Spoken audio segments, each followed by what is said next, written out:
అధికారి పై స్థాయిలో పనిచేస్తున్నాడు, అంతా బానే ఉంది, భార్య పిల్లలు ఉన్నారు, చాలా చక్కగా ఉన్నాడని చెప్పి అందరూ అనుకుంటున్నారు. కానీ ఆయన లవర్ల వ్యవహారం చూస్తే ఈ పదం వాడుతున్నట్టు అర్థం చేసుకోండి. కొన్ని పదుల సంఖ్యలో అమ్మాయిలతో ఆయన లవ్ ఆట, ప్రేమయానం కొనసాగించాడంట. భార్య, ఒక ఆడ కూతురు కూడా ఉంది ఆయనకి. అయినా కూడా ఆ వ్యక్తి ఇక్కడ చూడండి, మనకు ఆర్టీవీ స్క్రీన్ పైన కనబడుతోంది కదా, అంతమందితో ప్రేమ వ్యవహారం కొనసాగించాడట. Guntur stamps and registration DIG Kiran వికృత చేష్టలు ఇప్పుడు వెలుగు చూస్తున్నాయి. పలువురు మహిళలతో వివాహేతర సంబంధం పెట్టుకున్నాడు కిరణ్. వేరే మహిళలతో ఉన్న ఫోటోలు భార్యకి పంపి వేధింపులకు పాల్పడుతుండేవాడు. ఏకంగా ఆయనే తను వేరే ఒక మహిళతో గడుపుతున్నటువంటి ఆ ఫోటోలని, ఆ వీడియోలని భార్యకు పంపించి వేధింపులకు పాల్పడుతుండేవాడు. నువ్వు కాకపోతే ఇంతమంది ఉన్నారు నాకు అని చెప్పుకోవడం కోసం ఆయన ప్రయత్నం చేస్తుండేవాడట. భార్య పిల్లలను వదిలేసి నిత్యం ఆ అమ్మాయిలతో ప్రైవేట్గా గడుపుతూ ఉండేవాడట. భార్య బిడ్డల్ని రోజు ఇంటికి వచ్చిన తర్వాత చావగొట్టేవాడట. రాత్రి సైతం భార్యని కిరణ్ కొట్టడంతో ఒక్కసారిగా భార్య స్పృహ పడిపోయింది. వెంటనే ప్రైవేట్ ఆసుపత్రిలో చేర్పించారు, చికిత్స తీసుకుంటోంది ప్రస్తుతం తన భార్య కూడా ఎల్ఐసి అసిస్టెంట్ మేనేజర్గా పనిచేస్తోంది. భార్య ఫిర్యాదుతో కిరణ్ పైన అరండల్పేట పోలీస్ స్టేషన్లో కేసు నమోదు చేశారు పోలీసులు. అయితే భార్యకి ఎవరైతే అండగా వస్తారో వారిపైన అట్రాసిటీ కేసు పెడతారని చెప్పుకొచ్చారట. పేరుకేమో ఒక గొప్ప అధికారి, చాలా పెద్ద పొజిషన్లో ఉన్న వ్యక్తి, స్టాంప్స్ అండ్ రిజిస్ట్రేషన్ డిఐజీగా పనిచేస్తున్నాడు. చూడడానికి కట్టు బొట్టు ఇన్షెట్టు లోపల పై చొక్కా ఇవన్నీ కూడా నీట్గా చాలా స్ట్రిక్ట్గా కనపడుతూ ఉంటాడు. కానీ ఆయన చేసే వ్యవహారం ఒకటి మాకు చూస్తే కనుక పదుల సంఖ్యలో అమ్మాయిలతో వ్యవహారాలు. మరి ఆయన ఏం చూసి అమ్మాయిలు ఆయన దగ్గరకు వస్తున్నారేమో. కానీ మీరు చూడండి, ఇక్కడ రెండు కనిపించే ఫోటోలో కూడా అక్కడ తన భార్య ఎవరు కాదు, వాళ్ళిద్దరైనా ఆ ఎఫ్ఐఆర్ పెట్టుకున్నటువంటి ఆ మహిళలు. అయితే ఈ ఫోటోలని ఇంకా చాలా ఫొటోస్ ఉన్నాయి, కొన్ని మీకు డిస్ప్లే చేయలేకపోతున్నాం. చాలా అశ్లీలమైనటువంటి ఫొటోస్, అది అక్కడ బ్లర్ వేసినా కూడా మనకు ఆ ఫొటోస్ కనీసం మేము గైడ్ లైన్స్ ప్రకారంగా చూపించలేం కావచ్చు, ఎందుకంటే అంత అశ్లీలమైన ఫొటోస్ ఉన్నాయి. ఇంకా చాలా ఫొటోస్ ఉన్నాయి కిరణ్కి సంబంధించినవి. ఆ కిరణ్ ఫొటోస్లో కొన్ని మీకు మేము చూపిస్తున్నాం ఇక్కడ ఆర్టీవీ స్క్రీన్ పైన. అయితే తన భార్యకి ఆ ఫోటోలని అవన్నీ పంపించి మానసికంగా వేధించేవాడట. నువ్వు కాకపోతే నాకు చాలా మంది ఉన్నారు అని చెప్పి ఆ మహిళని, తన భార్యని వేధింపులకు పాల్పడడంతో పాటుగా రోజు ఆఫీస్ నుంచి ఇంటికి వచ్చాక భార్య పిల్లల్ని చాలా వేధింపులకు పాల్పడుతూ కొడుతూ ఉండేవాడట. నిన్న అర్ధరాత్రి చాలా తీవ్రంగా తన భార్యని కొట్టడంతో స్పృహ పడిపోయిన తన భార్య ప్రస్తుతం ఆసుపత్రిలో చికిత్స తీసుకుంటోంది. ఇప్పుడు ఈ ఫోటోలు ఎక్స్క్లూజివ్గా ఆర్టీవీ స్క్రీన్ పైన మీరు చూడొచ్చు. కిరణ్ వ్యవహారం బట్టబయలైంది. పదుల సంఖ్యలో అమ్మాయిలతో ఈ వ్యవహారం కొనసాగిస్తున్నాడు. లవర్లకేమో ముద్దులు, భార్యనేమో చితక బాధలు, ఇష్టం వచ్చినట్టుగా ఆవిడని కొట్టడం లాంటి సంఘటన ఇప్పుడు Guntur stamps and registration DIG Kiran సంబంధించిన విషయాలు వెలుగు చూస్తున్నాయి. ఒకసారి తన కూతురు తండ్రిని పట్టుకొని, చొక్కా పట్టుకొని, అసలు తండ్రివేనా, ఏమాత్రమైనా సిగ్గుందా, నేను ఇంత పెద్దగా ఎదిగాను, నాకు రేపో మాపో అయితే మంచి చదువులు చదివి ఉద్యోగం సంపాదించాల్సి ఉంటుంది, సో నాకు కూడా పెళ్లి కాబోతోంది, నువ్వు ఇలాంటి చేష్టలు చేయడం ఏంటంటూ తను గల్లా పట్టుకొని నిలదీస్తోంది. ఒకసారి తన కూతురు తను ఏ రకంగా నిలదీస్తుందో ఒకసారి మీరు చూడండి.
తండ్రి వ్యవహారం ఈ రకంగా కొనసాగుతోంది. తల్లిపైన దాడి చేశాడు, స్పృహ తప్పి కింద పడిపోయి ఆసుపత్రిలో చికిత్స తీసుకుంటుంది. రెడ్ హ్యాండెడ్ గా తండ్రిని పట్టుకున్న ఆ కూతురు మీరు కనబడుతుంది కదా ఫస్ట్ బాక్స్ లో ఆ బ్లాక్ డ్రెస్ లో కనబడుతున్న అమ్మాయి తన కూతురు గల్లా పట్టుకొని అసలు సిగ్గుందా నీకు? ఏం చేస్తున్నావు? నేను నీ ఎంత ఎదిగాను, రేపు మాపో అయితే నాకు ఉద్యోగం రాబోతోంది, నేను కూడా పెళ్లి చేసుకోబోతున్నాను, సో నాకు వయసు వచ్చింది, నువ్వు ఇటువంటి పని చేయడం ఏంటంటూ తల్లిని గల్లా పట్టుకొని తండ్రిని నిలదీస్తోంది. మీరు చూడొచ్చు అక్కడ ఆర్టీవీ స్క్రీన్ పైన రెడీ హ్యాండెడ్ గా పట్టుకున్నటువంటి తండ్రిని నిలదీస్తున్నటువంటి ఆ కూతురు తనతో గొడవ పెట్టుకుంటున్నటువంటి ఆ దృశ్యాలను చూస్తున్నాం. అక్కడ కూడా ఏమాత్రం తగ్గకుండా ఇంకా తండ్రి కిరణ్ రెచ్చిపోతూనే ఉన్నాడు. పైకేమో చూడడానికి నిన్షర్ట్ వేసుకొని టిక్కు టాకుగా రెడీ అయిపోయి ఆఫీస్కి వెళ్ళేటువంటి ఆ కిరణ్ చేసే నిర్వాహకమేమో ఇది. చూడండి ఇక్కడ ఫోటో కనబడుతున్నాయి కదా మీకు, ఇటువంటి ఫోటోలు తీసుకున్నాడండి. చాలా దారుణంగా ఈ ఫోటోలు రికార్డ్ చేసుకొని వీడియోలు రికార్డ్ చేసుకొని తన భార్యకు పిల్లలకి పంపించి వేధింపులకు పాల్పడుతుండేవాడట. నిత్యం రోజు సాయంత్రం ఇంటికి వెళ్ళిపోయి వారిని చావబాదుతూ ఉండేవాడట, నిత్యం కొడుతూ ఉండేవాడట. తాజాగా ఈ ఘటన వెలుగు చూసింది గుంటూరు స్టాంప్స్ అండ్ రిజిస్ట్రేషన్ సంబంధించినటువంటి డిఐజీ కిరణ్ వికృత చేష్టలు వెలుగు చూసాయి. మరిన్ని అప్డేట్స్ రామారావు అందిస్తారు. రామారావు, కిరణ్ ఎన్ని రోజులుగా ఈ నిర్వాకానికి పాల్పడుతున్నాడు? భార్య పిల్లలతో ఎన్ని రోజులుగా వేధింపులకు పాల్పడుతున్నాడు? ఇంకా ఎంతమంది అమ్మాయిలతో వ్యవహారాలు ఉన్నాయి? ఇంకా చాలా ఫొటోస్ మనం డిస్ప్లే చేయలేకపోతున్నాం ఆర్టీవీ స్క్రీన్ పైన. సో ఎంతమంది అమ్మాయిలతో వ్యవహారం కొనసాగించాడు ఆయన? అప్డేట్స్ ఏంటి? మనోజ్, ఏదైతే స్టాంప్స్ అండ్ రిజిస్ట్రేషన్ డిఐజీగా నెల్లూరులో పనిచేస్తున్నటువంటి కిరణ్ ఉందో, కిరణ్ కి సంబంధించి ఆయన భార్య పోలీస్ స్టేషన్ లో అరండల్పేట పోలీస్ స్టేషన్ లో కంప్లైంట్ ఇవ్వడంతో అతని యొక్క ఏదైతే డిఐజీ యొక్క అరాచకాలు బయటకు వస్తున్నటువంటి పరిస్థితి ఉంది. ప్రధానంగా చూసుకున్నట్లయితే ఇక్కడ వాళ్ళిద్దరూ ప్రేమ వ్యవహారం చేసుకున్నారు. ఏదైతే డిఐజీ కిరణ్ భార్య ఎవరైతే ఉన్నారో ఆమె ఎల్ఐసిలో అసిస్టెంట్ మేనేజర్ గా పనిచేస్తుంది. వాళ్ళిద్దరు కూడా ప్రేమ వివాహం చేసుకున్నారు. సో వాళ్ళకు కూతురు కూడా ఉంది. అయితే కొంతకాలంగా భార్యాభర్తల మధ్య అయితే వ్యవహారం పూర్తి స్థాయిలో విభేదాలు వచ్చినటువంటి పరిస్థితి ఉంది. ఈ నేపథ్యంలోనే కిరణ్ వేరే మహిళలతో వివాహేతర సంబంధం కావచ్చు, ఇంకా ఏదైనా అనొచ్చు, సో ఆ వివాహేతర సంబంధం పెట్టుకోవటమే కాకుండా ఆ మహిళలతో దిగినటువంటి ఫోటోలను తన భార్యకు పంపిస్తూ పూర్తి స్థాయిలో వేధింపులకు గురి చేస్తున్నారు. కుటుంబాన్ని పూర్తిగా నిర్లక్ష్యం చేసినటువంటి పరిస్థితి ఉంది. ప్రధానంగా వేరే మహిళలతో ఉన్నటువంటి ఫోటోలు దిగి అవి భార్యకు పంపించటము, వేధించటం అనేది బాగా ఎక్కువైనటువంటి పరిస్థితి ఉంది. ఇదే విషయం మీద భార్యాభర్తల మధ్య తీవ్ర స్థాయిలో వాగ్వాదం జరుగుతున్నటువంటి పరిస్థితి. కొంతకాలంగా కూడా ఇదే పరిస్థితి. సో ఏదైనా ప్రశ్నిస్తే దాడి చేయటం, భార్యను పట్టడం. ప్రేమ వివాహం చేసుకున్నటువంటి భార్యను లవ్ మ్యారేజే వీళ్ళు చేసుకుంది. సో అయినా కూడా వేరే మహిళలతో ఇల్లీగల్ అఫైర్ నడపటం, సో వాళ్ళని వేధించటం, ఆ భార్యను వేధించటము, అలాగే వేరే మహిళలతో దిగినటువంటి ఫోటోలను పంపించటము, వేధించటము, ఏదైనా అడిగితే పట్టడం, ఫిజికల్ గా దాడికి దిగినటువంటి పరిస్థితి కనిపిస్తుంది. సో ఈ నేపథ్యంలోనే కొంతకాలంగా వీళ్ళిద్దరైతే దూరంగా ఉన్నప్పటికీ కూడా సో ఇదే పరిస్థితి కొనసాగుతుంది. సో ఈ నేపథ్యంలోనే భార్యాభర్తల మధ్య గొడవలు జరిగాయి, అలాగనే కొట్టుకోవటం జరిగింది. సో ఈ విధమైనటువంటి వ్యవహారాలకు ఎందుకు పాల్పడుతున్నామంటూ కూడా భార్య ప్రశ్నించినటువంటి పరిస్థితి. ఈ నేపథ్యంలోనే ఏదైతే ఆగ్రహానికి గురైనటువంటి భార్య ప్రశ్నించడంతో ఆగ్రహానికి గురైనటువంటి కిరణ్ భార్యపై దాడికి దిగారు. దాడికి దిగి తీవ్రంగా దాడి చేయడంతో ఆమె భర్త దాడిలో భార్య ఒక రకంగా తీవ్రంగా గాయాల పాలవటం, స్పృహతప్పి పడిపోయినటువంటి పరిస్థితి ఉంది. సో ఈ వెంటనే బంధువులు ఆమెను ఒక ప్రైవేట్ ఆసుపత్రిలో చేర్చారు. అలాగనే ఇంకా భర్త వేధింపులు భరించినటువంటి భార్య అరండలపేట పోలీసులకు కూడా ఫిర్యాదు చేసినటువంటి పరిస్థితి ఉంది. కేసు నమోదు చేసినటువంటి పోలీసులు విచారణ కూడా చేపట్టారు. అలాగనే ఎవరైతే భార్యకి సపోర్ట్ గా, ఎందుకంటే వాళ్ళిద్దరు లవ్ మ్యారేజ్ చేసుకున్నప్పటికీ కూడా ఈ విధంగా వేధించడం దేనికని భార్య తరఫు బంధువులు కావచ్చు, పెద్ద మనుషులు కావచ్చు, కొంచెం భార్యకు సపోర్ట్ గా మాట్లాడుతూ ఎందుకు ఇలా చేస్తున్నామని అడగటానికి ప్రయత్నిస్తే కేసులు పెడతానంటూ కూడా బెదిరించినటువంటి పరిస్థితి ఉంది. అంటే భార్యతో పాటు వాళ్ళ బంధువులను కూడా ఒక రకంగా భయభ్రాంతులకు గురి చేసినటువంటి పరిస్థితి అయితే కనిపిస్తుంది. ఆమె ఫిర్యాదులో కూడా అదే పేర్కొంది. సో ఈ నేపథ్యంలోనే తన భర్త వేధింపులు భరించలేనటువంటి భార్య ఎన్ని రోజులుగా ఈ వ్యవహారం కొనసాగుతోంది? ఎంతమంది అమ్మాయిలతో అఫైర్ పెట్టుకున్నాడు? సో ఖచ్చితంగా మనది, ఎందుకంటే ఏదైతే భార్య ఆరోపిస్తున్నట్లు తన భర్తకి వేరే మహిళలతో వివాహేతర సంబంధం ఉంది, ఆ ఫోటోల్ని తనకి పంపించేసి మానసికంగా వేస్తున్నాడు. ఎందుకంటే ఏదైనా గొడవ జరిగినప్పుడు కొట్టడం అది వేరు ఫిజికల్ గా, సో మానసికంగా కూడా వేధిస్తున్నటువంటి పరిస్థితి ఉంది.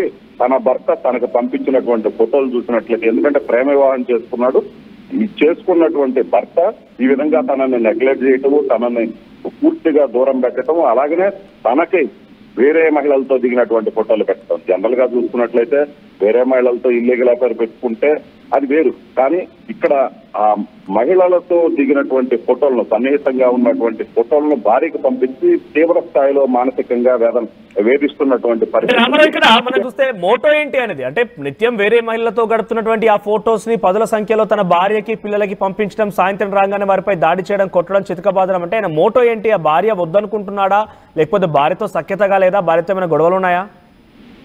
ఖచ్చితంగా మనోజ్, ఎందుకంటే వాళ్ళిద్దరి మధ్య గత కొంతకాలంగా విభేదాలు వచ్చినటువంటి పరిస్థితి. లవ్ మ్యారేజ్ చేసుకున్నారు, విభేదాలు వచ్చాయి. సో విభేదాలు వచ్చిన నేపథ్యంలోనే అయితే అది పరిష్కరించడానికి ప్రధానంగా ఉన్నటువంటి ఏదైతే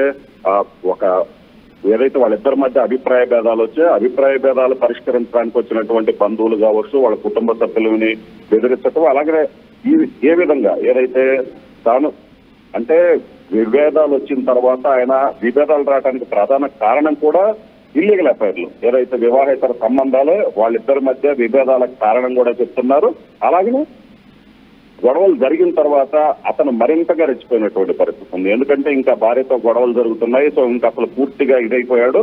తాను వేరే మహిళలతో ఉంటున్నటువంటి ఫోటోలు పెట్టి, నువ్వు కాకపోతే నాకు ఎటువంటి ఇబ్బంది లేదు, నువ్వు పోయినా అంటే వదిలిపెట్టి వెళ్ళినా కూడా నాకు ఎటువంటి ఇది లేదు అని చెబుతూ, ఓ రకంగా చెప్పాలంటే ఆ విధంగా భార్యని మానసికంగా వేధిస్తున్నటువంటి పరిస్థితి ఉంది. అలాగే రెగ్యులర్ గా ఆ విధమైనటువంటి ఫోటోలు పెట్టడంతో ఆమె కూడా, ఎందుకంటే ప్రేమించి పెళ్లి చేసుకుంది, సో ఇద్దరు మంచి పొజిషన్స్ లో ఉన్నారు, కానీ తన భర్త ఈ విధంగా చేయటం, అలాగే వేరే మహిళలతో సన్నిహితంగా ఉన్న ఫోటోలు దిగి పెట్టడం అయితే మాత్రం భార్యకి తీవ్రంగా కలిసివేసిందని చెప్పుకోవచ్చు. ఎందుకంటే ప్రేమించి పెద్దల్ని, కుటుంబ సభ్యులను కూడా ఎదిరించి పెళ్లి చేసుకుంటే ఈ రోజు తన పరిస్థితి అలాగేం లేదని ఆమె చాలా ఇబ్బంది పడుతున్నటువంటి, మానసికంగా వేధిస్తుంది, బాధపడుతుంటే భర్త చేస్తున్నటువంటి ఏదైతే ఇలాంటి చర్యలు ఏదైతే ఉన్నాయో అవి ఇంకా ఆమెను మరింతగా ఇబ్బంది పెడుతున్నటువంటి పరిస్థితులు. ఓ కూతురుంది, సో ఎంతో కొంత సర్దుకొని పోదామని ప్రయత్నించినప్పటికీ కూడా ఇదే కంటిన్యూ అవడంతో ఆమె ఇక భరించలేనటువంటి పరిస్థితి వచ్చింది.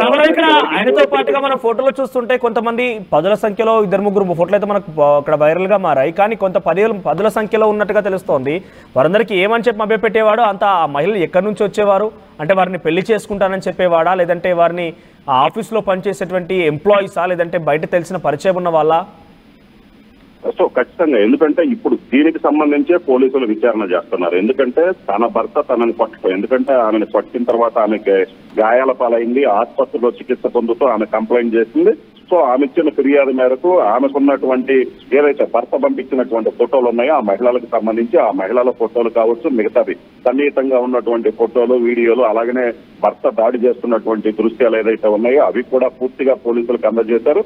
ఇప్పుడు పోలీసులు అసలు కిరణ్ తో ఉన్నది ఎవరు అనే దాని మీద పూర్తి స్థాయిలో విచారణ చేపట్టారు. కిరణ్ తో సన్నిహితంగా ఉన్నది, కిరణ్ భార్యకి పంపించినటువంటి ఫోటోల ఆధారంగా పోలీసులు కేసు నమోదు చేశారు. దానికి సంబంధించి అసలు వీళ్ళంతా ఎవరు అనే దాని మీద కూడా విచారణ చేస్తున్నారు. అయితే మరోవైపు అయితే మాత్రం ఏదైతే కిరణ్ తనకి తన భార్యకి కొంతకాలంగా విభేదాలు ఉన్నాయి, తాను పూర్తిగా కుటుంబంతో దూరంగా ఉంటున్నానని చెప్తున్నటువంటి పరిస్థితి ఉంది, మనస్పర్ధలు ఉన్నాయి, సో కావాలనే ఈ విధంగా చేస్తున్నారని కూడా వాళ్ళ ఏదైతే కిరణ్ చెప్తున్నటువంటి పరిస్థితి ఉంది. అయితే పూర్తి స్థాయిలో పోలీసుల విచారణలో అయితే మాత్రం అసలు వాస్తవం ఏందనేది అయితే మాత్రం బయటకు వచ్చే అవకాశం ఉంది. సో భార్య ఫిర్యాదు మేరకు కేసు నమోదు చేసిన అరండల్పేట పోలీసులు పూర్తి స్థాయిలో అసలు ఈ మహిళలు ఎవరు, వీళ్లతో ఇతనికి ఉన్నటువంటి సంబంధం ఏంటి, అలాగనే భార్య ఇచ్చినటువంటి ఫిర్యాదు మేరకు అందులో వాస్తవాలు ఎలాగున్నాయన్న దాని మీద పూర్తి స్థాయిలో దర్యాప్తు చేపట్టారు. మనోజ్ రైట్, ప్రెసెంట్ తన భార్య ఏం ఆరోపిస్తోంది అంటే తన భర్త ఇన్ని రోజులుగా ఈ రకంగా వ్యవహరించడంతో పాటుగా ఇంకేదైనా తనని ఇబ్బందులు గురి చేసేవాడా, గతంలో గొడవలు జరిగాయి ఈ రకంగానే?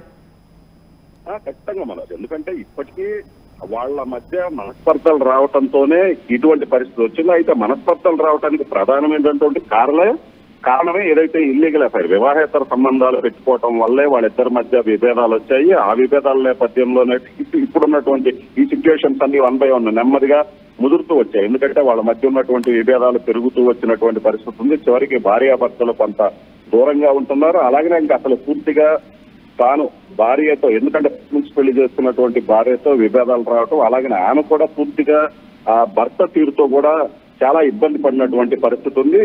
దీంతో పాటు ఈ ఫోటోలు ఏదైతే ఉన్నాయో ఫోటోలు కంటిన్యూగా పంపిస్తూ ఈ విధంగా చేయడంతో ఆమె కూడా చాలా ఇబ్బందులకు గురైనటువంటి పరిస్థితి ఉంది. అలాగే బంధువులు ఎవరు చెప్పినా కూడా ఇదే పరిస్థితి, ఎవ్వరు చెప్పినా కూడా కనీసం పట్టించుకున్నటువంటి పరిస్థితి ఉన్న నేపథ్యంలో గత కొంతకాలంగా వీళ్ళిద్దరి మధ్య విభేదాలు కొనసాగుతున్నాయని బంధువులు చెప్తున్నటువంటి పరిస్థితి ఉంది. అయితే ఈ సిచ్యువేషన్ కి ప్రధాన కారణం ఏందనేది అయితే మాత్రం వేరే మహిళలతో కొంత సన్నిహితంగా ఉండటం, అలాగనే ఇల్లీగల్ అఫైర్స్ నడపటమే ప్రధాన కారణంగా అయితే మాత్రం భార్య ఆరోపిస్తుంది. మనోజ్. రైట్ రామారావు. సో పేరుకేమో ఒక ప్రముఖ అధికారి, స్టాంప్స్ అండ్ రిజిస్ట్రేషన్ డిఐజీగా పనిచేస్తున్న ఈ కిరణ్ ప్రేమించి పెళ్లి చేసుకున్నాడట. తనకు ఒక పెద్ద కూతురు కూడా ఉంది. మనం చూడొచ్చు ఇక్కడ ఆర్టీవీ స్క్రీన్ పైన సెకండ్ బాక్స్ లో కనబడుతుంది బ్లాక్ డ్రెస్ అమ్మాయి తన కూతురు. సో అంత పెద్ద కూతురున్నటువంటి ఆ కిరణ్ భార్యా పిల్లల్ని కాదని ఇల్లీగల్ అఫైర్స్ మెయింటైన్ చేస్తూ మరి ఆ మహిళలు ఎవరు ఏంటంటే డీటెయిల్స్ తెలియాల్సి ఉంది. ఒక నిజంగానే ఆయన కార్యాలయంలో ప్రభుత్వ ఉద్యోగినిగా పనిచేసే వారితో అఫైర్ పెట్టుకున్నాడా, ఇంకా బయట వారితో అఫైర్ పెట్టుకున్నాడా, ఇంకా తెలియాల్సిన అప్డేట్స్ ఏంటి అని తెలియాల్సి ఉంది. కొన్ని 10 మంది అమ్మాయిలతో వ్యవహారం సాగించేవాడట. తాజాగా కొన్ని ఫొటోస్ వైరల్గా మారాయి. తన భార్యని రాత్రి కూడా చితకబాదట. గతంలో కూడా అనేక రోజు అక్రమ సంబంధాలు పెట్టుకున్నటువంటి ఈ కిరణ్, ఇల్లీగల్ అఫైర్స్ పెట్టిన కిరణ్ ఆ ఫోటోలని ఆ వీడియోలని కాస్త తరచూ తన భార్యకు పంపించి మానసిక వేదనకు గురి చేసేవాడట.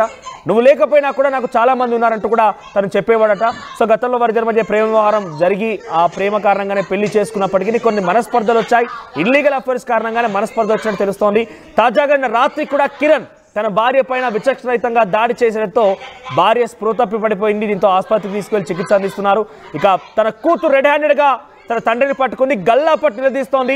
కనీసం నీకు నేను ఇంత పెద్ద కూతురును నాను, రేపు మాపో నాకు కూడా వివాహం కాబోతోంది, అంతటి వయసు వచ్చింది నాకు, కానీ నువ్వు ఇలాంటి పనులు చేయడం ఏంటంటూ తండ్రి పైన అరుస్తున్నటువంటి ఆ దృశ్యాలని ఆ వీడియోస్ మనం చూస్తున్నాం.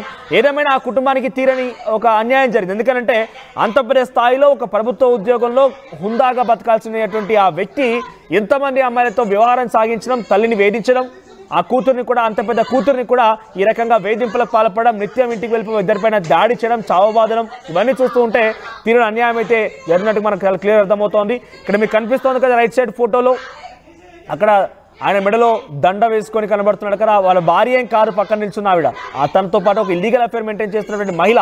ఇక్కడ చూడండి, పర్సనల్గా మెయింటైన్ చేయాల్సినటువంటి, అంటే ఈ ఫొటోస్ ప్రైవేట్గా మనం పబ్లిక్లో చూపించలేము, అటువంటి ఫొటోస్ని, ఇంకా అశ్లీలమైనటువంటి ఫొటోస్ని ఆయన తన భార్యకు షేర్ చేసేవాడట. ప్రైవేట్ లైఫ్లో ఉండాల్సినటువంటి ఆ ఫొటోస్ మొత్తాన్ని కూడా తన భార్యకు షేర్ చేసి, ఇదిగో చూడండి నేను ఈ రకంగా ఉంటున్నాను, ఈ రకంగా ఎంజాయ్ చేస్తున్నాను, నువ్వు లేకపోయినా నాకు ఏం పర్వాలేదు అన్నట్టుగా తన భార్యని ఆయన చెప్పేవాడట, తరచుగా కొడుతూ ఉండేవాడట. తాజాగా కిరణ్ వ్యవహారం, రిజిస్ట్రేషన్ అండ్ స్టాంప్స్ డిఐజీగా పనిచేస్తున్న కిరణ్ వ్యవహారం బట్టబయలైంది. అయితే ఈ సంఘటన పైన, ఇటువంటి ఘటనల పైన మీ అభిప్రాయం ఏంటి? అసలు ఇక్కడ కిరణ్ చేస్తున్న నిర్వాహకం పైన మీరేమనుకుంటున్నారు? మీరైనా ఏ రకంగా శిక్షించాలనుకుంటున్నారు? మీ అభిప్రాయం కామెంట్ రూపంలో తెలియజేసే ప్రయత్నం చేయండి.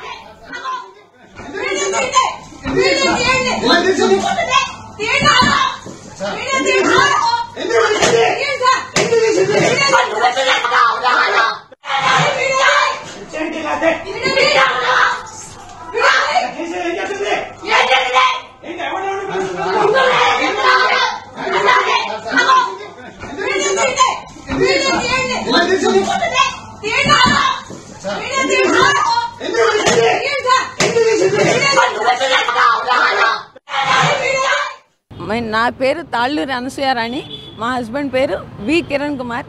మాకు 16/12/1998లో రిజిస్టర్ మ్యారేజ్ జరిగింది గుంటూరులో. మా పేరెంట్స్కి వ్యతిరేకంగా ఆ రోజుల్లో ఆయన ఎస్సీ, నేను బ్రాహ్మణ్ కులానికి చెందిందని, ఇద్దరం ఎల్ఐసిలో వర్క్ చేసేవాళ్ళం పాలకొల్లు బ్రాంచ్లో. ఆ పాలకొల్లు బ్రాంచ్లో ఉన్నప్పుడు తను నన్ను పెళ్లి చేసుకుంటానని అడిగినప్పుడు నాకు పిల్లలు పుట్టే అవకాశం లేదు కాబట్టి నేను వద్దు పెళ్ళి అని చెప్తే, కాదు నాకు పిల్లలకి అడాప్షన్కి ఇష్టం, నాకు నేను అడాప్ట్ చేసుకుంటాను, పిల్లల్ని అడాప్ట్ చేసుకోవచ్చు, ఇద్దరం కలిసి అయినా అడాప్ట్ చేసుకోవచ్చు, అవసరం లేదని చెప్పి చేసుకున్నాడు. ఈవెన్ నా పాలకొల్లు ఎల్ఐసి కొలీగ్స్ అందరికీ ఈ విషయం తెలుసు, అందరూ కూడా చెప్తారు మీకు కావాలంటే. అలా పెళ్లి చేసుకుని వచ్చిన తర్వాత 2002లో మేము పాపని అడాప్ట్ చేసుకున్నాము. పాప ఇప్పుడు యూఎస్ వెళ్ళిపోయింది, మొన్న పెద్దదైంది, మొన్న యూఎస్ వెళ్ళింది. ఒక 10 years బ్యాక్ నాకు మళ్ళీ పిల్లలు కావాల్సిందే. తను అప్పుడు 10 years సుమారు ఎప్పుడంటే సార్ బాబు పుట్టిన 2002 అంటే తను 2012లో బాబు పుట్టాడు. 2002 పాప, 2012 బాబు. అయితే 2009 టైంలో తనకి రిజిస్ట్రేషన్ డిపార్ట్మెంట్లో డిఆర్గా విజయనగరంలో వచ్చింది జాబ్. వచ్చినప్పుడు మేము అప్పుడు అనుకున్నాము, సరే సరగేషన్కి వెళ్దాము, అప్పుడే కొత్తగా సరగేషన్ వచ్చింది, సరగేషన్కి వెళ్దాము, కనీసం తనకంటూ నేను కూడా న్యాయం చేసినట్టు ఉంటుంది, నా వల్ల ఒక పిల్లలు కలగలేదు కాబట్టి అని చెప్పి నేను ఒప్పుకున్నాను సార్ సరగేషన్కి. ఒప్పుకుంటే విజయనగరం బ్రాంచ్కి వెళ్ళి అక్కడ పనిచేస్తున్నట్టు పనిచేసి సెలవులకి మేము వెళ్ళంగానే ఒక అమ్మాయి విజయనగరం బ్రాంచ్లో భారతి అనే ఒక అవుట్సోర్సింగ్ ఎంప్లాయీతో నేను ఆ అమ్మాయి నాకు పిల్లల్ని కనిస్తానంటుంది, నేను పెళ్లి చేసుకుంటాను, ఆ అమ్మాయిని పెళ్లి చేసుకుంటాను, ఆమె పిల్లల్ని కంటుంది, మన ఇద్దరు ఉద్యోగాలు చేసుకుందాం అని అడిగాడు సార్. నేను దానికి ఒప్పుకోలేదు, ఫైట్ చేశాను. చేసిన తర్వాత గుంటూరు వచ్చేసిన తర్వాత అహల్య నర్సింగ్ హోమ్లో డాక్టర్ ఉమాశంకర్ గారు మాకు సరగసి ద్వారా బాబునిచ్చారు. ఆ బాబు పుట్టిన తర్వాత కొన్ని అలవాట్లు మానుకుంటాడు అనుకున్నాను సార్. ప్రతి ఎక్స్ట్రా మ్యారిటల్ అఫైర్స్ పెట్టుకోను, అదే అన్న అంటే నీకు పిల్లలు లేదు, నాకు సుఖం లేదు అని యాక్సెప్ట్ చేయాలి, యూ హ్యావ్ టు యాక్సెప్ట్ అని గత 13 సంవత్సరాలుగా నన్ను వేధిస్తున్నాడు. కానీ ఎప్పటికైనా మారతాడు, పిల్లలు ఉన్నారు అనే ఉద్దేశం చూసుకున్నాను. నా పిల్లలిద్దరిని నేను ఉద్యోగం చేసుకుంటూ గుంటూరులోనే నా ప్రమోషన్స్ కూడా వదిలేసుకుని నేను గుంటూరులోనే ఉండి నా పిల్లలిద్దరిని చూసుకుంటూ వచ్చాను. నా పాపను డెవలప్ చేసుకున్నాను. ఇప్పుడు బాబు తను వీకెండ్స్ మాత్రమే వస్తాడు, అక్కడ ఇక్కడ ఉద్యోగాలు చేసుకుని. ఆ వీకెండ్స్ వచ్చినప్పుడు కూడా నన్ను హెరాస్ చేస్తున్నాడు బాగా. కొట్టడం, తిట్టడం, ముండా లంజా అంటాం. ఏదన్నా అంటే నేను ఒక హయ్యర్ క్యాడర్లో ఉన్నాను, నేను డిఐజీని, నువ్వు నా కాళ్ళ కింద బతకాలి నువ్వు, అంతే తప్ప నువ్వు ఎదురు చెప్పకూడదు నాకు, నేనేమైనా చేస్తా, నేను SC/ST అట్రాసిటీస్ పెడతాను నువ్వు ఎదురు మాట్లాడితే అని చెప్పి నన్ను బెదిరించడం జరిగింది సార్ చాలాసార్లు.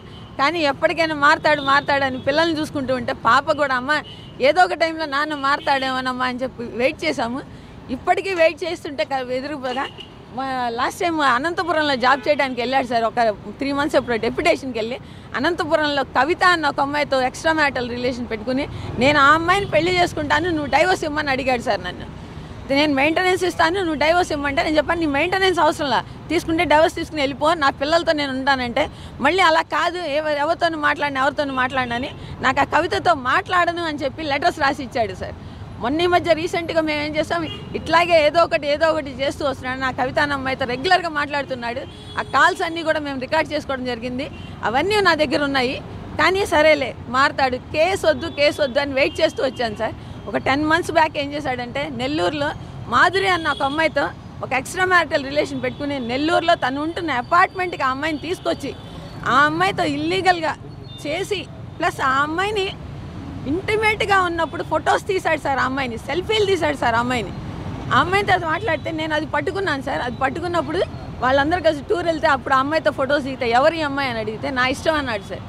ఆ అమ్మాయి నాకు కాల్ చేసి మాట్లాడింది. నేను చెప్పాను అమ్మాయి ఇతనికి చాలా ఎఫ్ఐస్ ఉన్నాయి, నువ్వు ఇలాంటి పనులు చేస్తున్నావు, నీ లైఫ్కే డేంజర్ అంటే ఆ అమ్మాయి నాతో చెప్పింది, మేడం నేను ఇంకెప్పుడు కూడా నేను తప్పు చేశాను, నేను ఇంకెప్పుడు కూడా చేయను, మీకు నేను మాట ఇస్తున్నాను, మీకు ఎప్పుడైనా అవసరమైనా నేను కూడా హెల్ప్గా ఉంటాను, నన్ను బ్లాక్మెయిల్ చేశాడు, నన్ను హెరాస్ చేశాడు, నాకు అపాయింట్మెంట్ ఇవ్వడానికి ఇంటికి రమ్మన్నాడు మేడం అని ఆ అమ్మాయి చెప్పిన మెసేజెస్ కూడా నా దగ్గర ఉన్నాయి మొత్తం అన్నీ.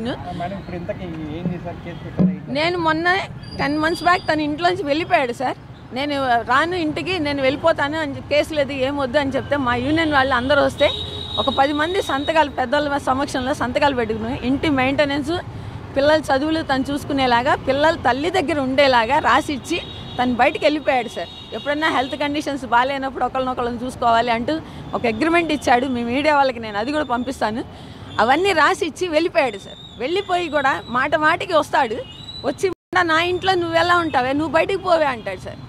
నేను కూడా ఆ ఇంటికి సంబంధించి కన్స్ట్రక్షన్కి కానీ అన్నింటికి కానీ లీగల్గా నా బ్యాంక్ అకౌంట్స్ నుంచి నేను పంపించాను సార్. తనకేంటంటే రిజిస్ట్రేషన్ డిపార్ట్మెంట్లో పనిచేస్తున్నాను, నాకు కోట్ల డబ్బులు సంపాదించి ఆ గర్వం పెరిగిపోయి అదేంటంటే అవన్నీ కూడా ఇల్లీగల్గా సంపాదించే సంపాదనలు అన్నింటినీ కూడా నాటకాలు ఆడి బినామీల పేర్లో పెట్టుకుని అవన్నీ చేసి నన్ను హెరాస్ చేస్తున్నాడు.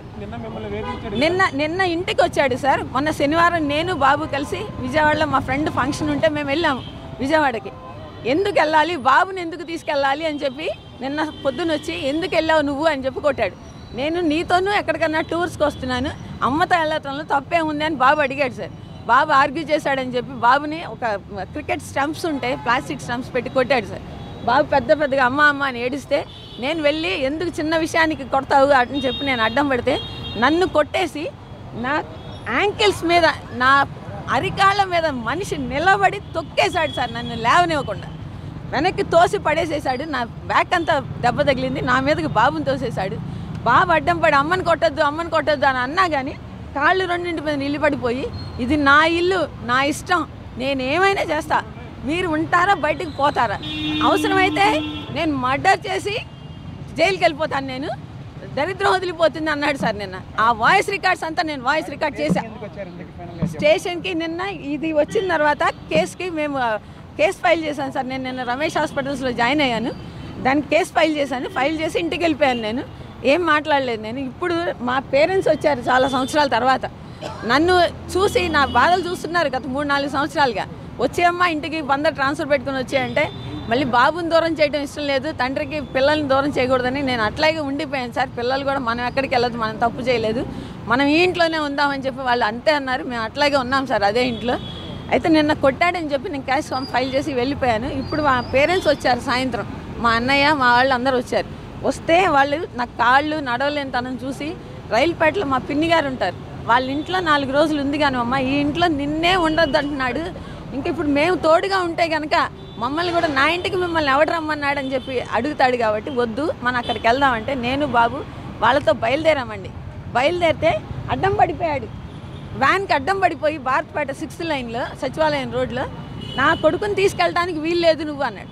తల్లికి పిల్లలు తల్లి దగ్గర ఉంటారు అని రాసి ఇచ్చిన వాడు కొడుకుని తీసుకెళ్ళలేదు దానికి వీల్లేదని ఎలా అంటాడు సార్? తనకి ఎంత హక్కు ఉందో కొడుకు మీద నాకు అంతే హక్కు ఉంది. నేను అతనికి శిక్ష పడాలని కోరుతున్నాను సార్. మమ్మల్ని హెరాస్ చేస్తున్నాడు. పోలీసులు చాలా బాగా స్పందించారు సార్. నిన్న నాకు వెంటనే నేను ఫోన్ చేయగానే నాకు రమేష్ హాస్పిటల్స్కి వచ్చారు, నాకు బాగా సపోర్ట్ చేశారు. అమ్మ మీరేం భయపడద్దు, మేము కేసు ఫైల్ చేస్తున్నాం అన్నారు. రాత్రి 2:30కే నాకు కేసు ఫైల్ చేసి FIR ఫైల్ చేశామని పంపించారు. ఈరోజు కూడా ఇప్పుడు నాకు బాబుని అడ్డం పడ్డాడు సార్ అని నేను వీరాస్వామి గారికి కాల్ చేశాను. కాల్ చేస్తే నేను ఇమ్మీడియట్గా నేను కానిస్టేబుల్స్ని పంపిస్తున్నానమ్మా అని కానిస్టేబుల్స్ని పంపిస్తే వాళ్ళు అక్కడ ట్రాఫిక్ని క్లియర్ చేసి ఇల్లీగల్ కాంటాక్ట్స్ పెట్టుకున్న వాళ్ళందరూ పర్మనెంట్ ఎంప్లాయీస్ ఉన్నారు, అవుట్ సోర్సింగ్ ఎంప్లాయీస్ ఉన్నారు సార్. అందరు రిజిస్టర్ ఆఫీస్ వాళ్ళే ఉన్నారు సార్. ఓకే సార్, నెల్లూరులో వర్క్ చేస్తాడు సార్.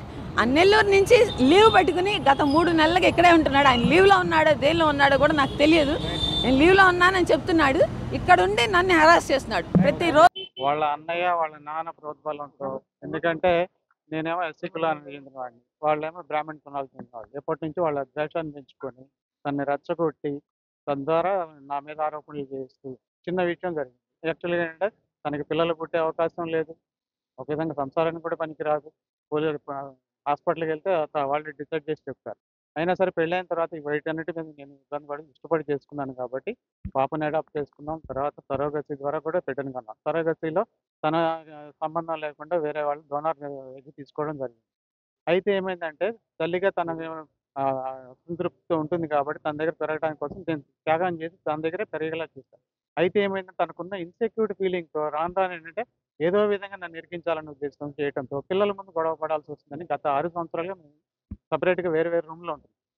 అయితే నా పర్సనల్ సంబంధించిన ఏదో ఒకటి నేను తనతో ఫిజికల్ రిలేషన్ కానీ 6 సంవత్సరాల నుంచి లేదు. మేము విడివిడిగా ఉంటున్నాం. పిల్లల మధ్య కూడా ఒక అంగీకారం చేసుకుంటాం. ఎందుకంటే పిల్లల మధ్య మనం గొడవ పడటం ఇష్టం లేదు కాబట్టి ఒక ఉన్నస్థాయిలో ఉన్నాం అని చెప్పేసి చేస్తే గత ప్రతిసారి కూడా నా ఫోన్ కానీ నా ల్యాప్టాప్స్ కానీ నేను ఇంట్లో పెట్టిన తర్వాత వెతుక్కోవటం, దాంట్లో సంబంధించిన కొన్ని మార్కింగ్ చేయటం, ఏదో ఒకటి చేయటం, అందరికీ ఒక బ్యాడ్గా ప్రచారం, నా బంధువర్గంలో కూడా అందరికి బ్యాడ్గా ప్రచారం, అంటే నా గురించి ఒక బ్యాడ్గా ప్రచారం చేసి ఒకటి క్రియేట్ చేస్తే తనని అందరూ మంచిగా అనుకుంటారు, తనకున్న లోపం కూడా పోతుంది అని చెప్పేసి అన్న ఉద్దేశంతో తను చేసిన ఇది. అలా చేయడంతో ఏమైందంటే లాస్ట్ ఇయర్ ఏప్రిల్లో ఇలాగే గొడవ అయితే అందరిని పిలిచేసి నా ఇంటి ముందు పంచాయతీ పెట్టి నన్ను తాళాలు వేసి ఇంట్లో నిర్బంధించి చేస్తే అప్పటికప్పుడు మా ఫ్రెండ్స్ని పిలిస్తే అందరూ కలిసి కూర్చొని పంచాయతీ చేస్తే వాళ్ళు ఏమన్నారు, గత 4-5 ఏళ్ళుగా మీ మధ్య సంబంధం లేనివాడు అతని గురించి నీకెందుకమ్మా, అతనికి సంబంధం లేదు, చిన్న చిన్న విషయాలు కూడా మేము పెద్దగా చేస్తున్నాం అని చెప్పి అందరి సమక్షంలో మేము అంగీకార పత్రం కూడా రాసుకున్నాం. దాంట్లో ఏంటి, ఎవరు కూడా ఒకళ్ళ విషయాల్లో ఒకళ్ళు ఇంటర్ఫియర్ కావద్దు, పిల్లల విషయం మాత్రం ఇద్దరు జాగ్రత్త చూసుకొని వాళ్ళ భవిష్యత్తు బాగుండాలి కాబట్టి దాని ప్రకారమే నేనేంటంటే ఇంట్లో ఉండటం కూడా బాధ్యత మంచిది కాదని పక్కనే ఉన్న నాకు ఇంకో ఇంట్లోనూ దాంట్లో నివాసం ఉంటున్నాను, రేకుల ఇంట్లోనే ఇక నివాసం ఉంటూ పిల్లలతో రెగ్యులర్.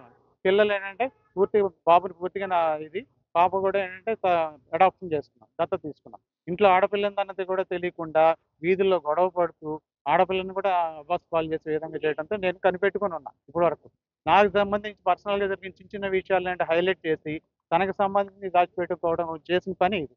అలా చేయడం వల్ల ఏమైందంటే తర్వాత పాపకి మొన్న అమెరికా సీట్ వస్తే ఎంఎస్ చేయడానికి అమెరికా పంపించాం, బ్యాంక్ లోన్ పెట్టి పంపించాం. తన కోసం కొంత అమౌంట్ కూడా దాచిపెట్టడంతో ఆ అమౌంట్ నేను ఎవరు నేను చెప్పినవి చేసుకో అంటే నేను బయట అప్పు చేసి మళ్ళీ తనకు సంబంధించిన ఫీజు కూడా కట్టడం జరిగింది. ఇవన్నీ జరిగిన తర్వాత బాబుకు సంబంధించి ఏమైందంటే ఇటీవల కాలంలో వాళ్ళ అన్నదమ్ములు పిల్లలు వీళ్ళు గొడవ పడుతున్నారు. వాళ్ళ అన్నయ్య అతను జులాయిగా తిరుగుతుంటాడు, అలా కొడాలి నాని అనుచరుడని చెప్పుకుంటూ ఉంటాడు. మాకేంటంటే వాళ్ళ అన్నదమ్ములు, వాళ్ళు తాగుబోతులు, వాళ్ళు గొడవ పడుతూ పిల్లల్ని ఏమన్నా చేస్తారేమో ఆస్తుల కోసం అని చెప్పేసి నేను భయపడి మన జాగ్రత్తగా చెప్తున్నా. ఈ క్రమంలో ఏం చేసిందంటే మన శనివారం వచ్చేసి బాబుని నాకు చెప్పబెట్టండి. నేను పక్కనే ఉన్నా. నేను గత 3 నెలల నుంచి సెలవులో ఉన్నా ఈ గొడవలతో. బాబు పక్కనే ఉన్నా. నాకు చెప్పబెట్టకుండా మధ్యాహ్నం సెలవు పెట్టి ఇచ్చేసి విజయవాడ ఫంక్షన్‌కి తీసుకెళ్తే నేను ఫోన్ చేసి విజయవాడ వెళ్తున్నాను ఒక మాట అన్నాడు. తర్వాత చేయటం బాగోదు, గొడవ పడటం బాగోదు అని చెప్పేసి నైట్ 11:00 వచ్చా. నెక్స్ట్ డే మార్నింగ్ క్రికెట్ ఆడుకుంటూ ఉంటాం బాబు నేను.